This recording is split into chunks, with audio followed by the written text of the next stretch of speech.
وفقا لمصادر موثوقة، قتلت آيخان ميمت والدة رئيس كليات العالم المتحد دورغون عيسى في 17 من مايو فيما يسمى مراكز التدريب والتعليم الثقافي في منطقة شينجانغ ذاتية الحكم لقومية الإيغور تركستان الشرقية المحتلة من قبل الصين.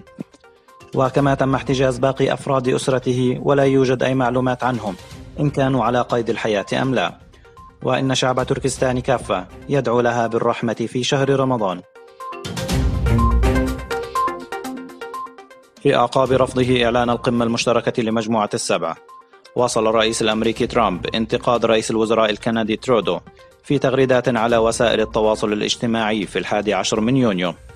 وعلق الإعلام الغربي أنه بعد قمة مجموعة السبع التي عقدت في كندا إن علاقات الولايات المتحدة والحلفاء الغربيين قد سقطت في القاع. وقال ترودو في مؤتمر صحفي إن الضرائب الانتقامية ستفرض على مجموعة من السلع الأمريكية اعتبارا من الأول من يوليو.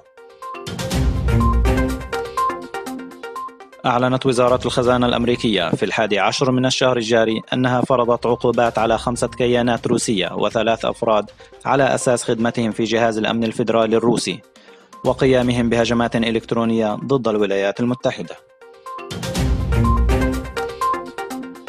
أعلن الناتو مؤخرا أنه سيجري المناورات العسكرية ترايدنت من أكتوبر وحتى نوفمبر من هذا العام، وسيكون تركيز أكبر تدريب عسكري لحلف الناتو هذا العام على تعزيز قدرات الاحتواء ضد روسيا في منطقتي بحر البلطيق والقطب الشمالي. أعلن رئيس الوزراء التونسي يوسف الشاهد إقالة وزير الداخلية لطفي إبراهيم، ويرجح البعض أن السبب يعود إلى غرق 112 مهاجرا في تحطم السفينة التي تقلهم، وأن هذا العام شهد أكبر عدد من القتلى المهاجرين.